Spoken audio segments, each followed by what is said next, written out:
But once it got started, boy, it got started. We had spots on either side of the bar, on the bar itself. Everything was smashing. Tables, chairs, glasses.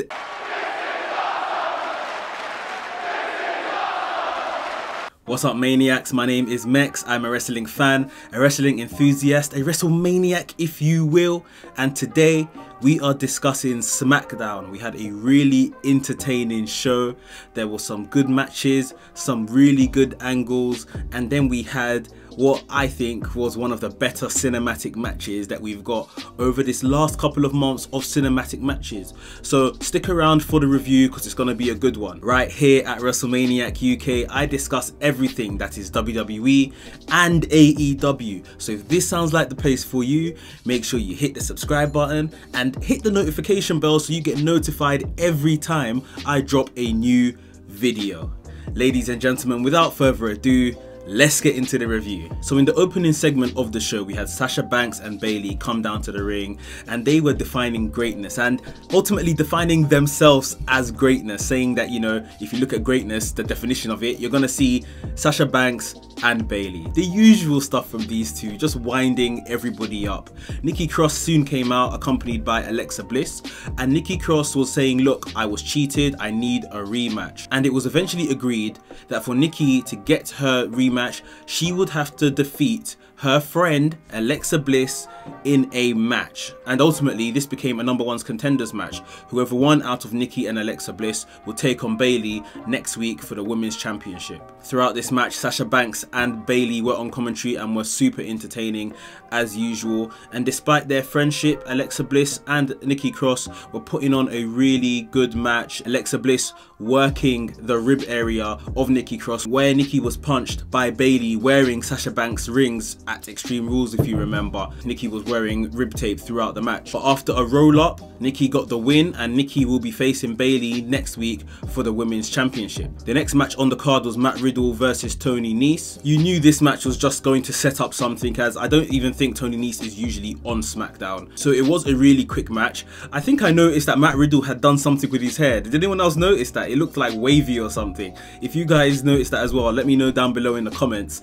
But yeah, Matt Riddle picked up the win here with a bro Derek, and then after the match, Matt Riddle called out King Corbin, and King Corbin came out and was telling Matt Riddle that you can't just call me out, that's not how things work around here. And King Corbin has put a king's ransom on Matt Riddle's head. So I guess it's some sort of whoever takes out Matt Riddle gets some type of payment from King Corbin.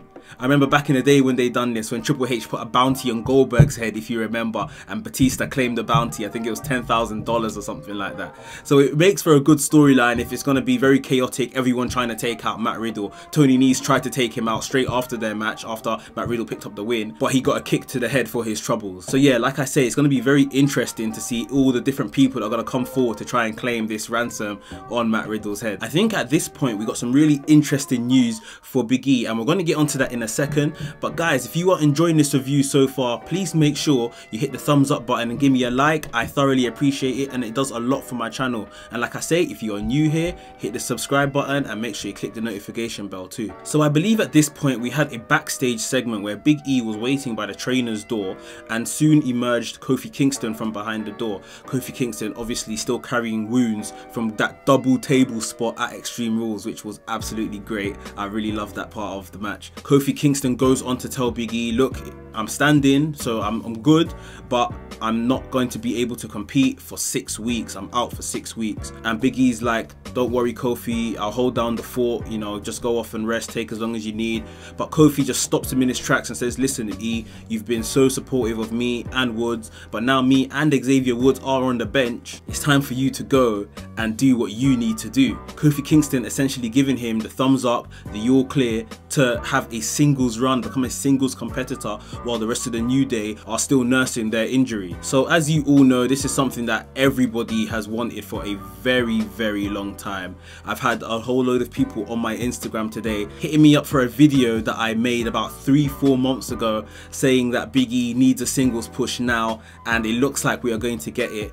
It may not be to the very top, as in the Universal Championship, although I would love that, but someone to take on maybe AJ Styles at SummerSlam SummerSlam for the Intercontinental Championship and hopefully get a win. Because the thing now, WWE have put it all in our faces. This isn't like some backstage rumor that Big E is gonna get a singles push. WWE has basically told us that Big E is gonna get a singles run.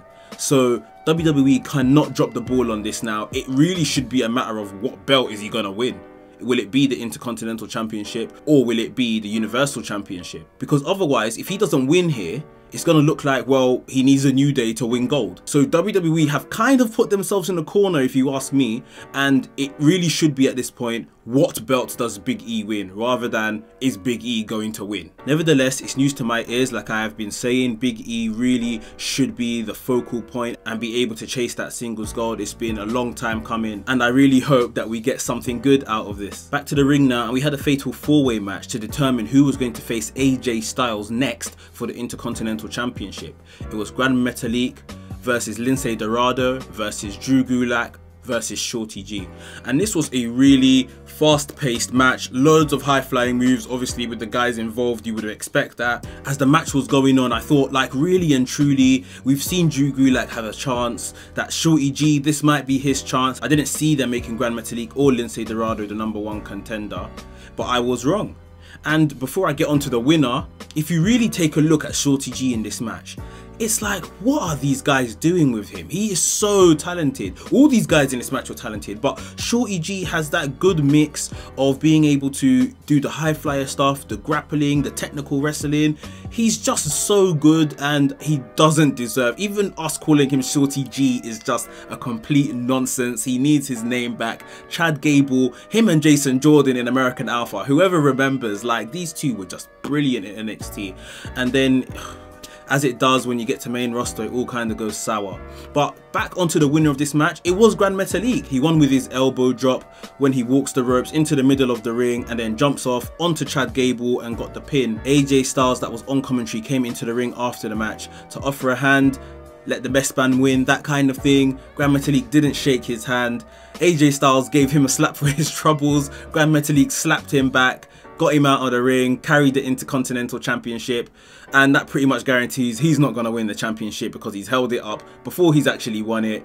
If you know, you know. But yeah, next week I believe this is going to be a good match anyway, so I can't wait for it. Last but not least, we had the Jeff Hardy and Sheamus bar fight. Now, we have been waiting quite a while for this match, and I hope and pray this is the blow off to this feud of making fun of alcoholism and all of this kind of stuff. And if it was the blow off, what a blow off. It was a really good match. Now, truth be told, I wasn't too happy with how it started. Both men going down, sitting in the bar together, having a bit of a chat like they were old mates, catching up or something like that. I thought this was like a blood feud and you hated each other, that Jeff Hardy really wanted to stick it to Sheamus. I mean, it did get into that, but I feel like the whole talking to start off was just a bit, didn't make any sense to me. But once it got started, boy, it got started. We had spots on either side of the bar, on the bar itself. Everything was smashing, tables, chairs, glasses, everything. They went into the toilet for a while. Jeff Hardy got his face flushed in the urinal, which was disgusting. Jeff Hardy kicked Sheamus into one of the bathroom stalls and made an escape from the bathroom area. When Sheamus went out to find him,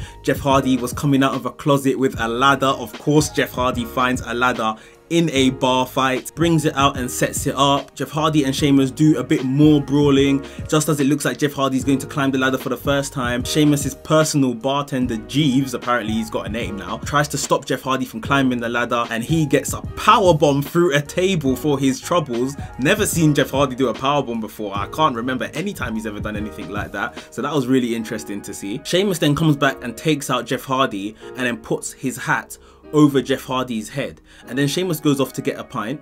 When Sheamus comes back, Sheamus lifts the hat off Jeff Hardy's face, and Jeff Hardy has now got all his face paint on, his contact lenses are in.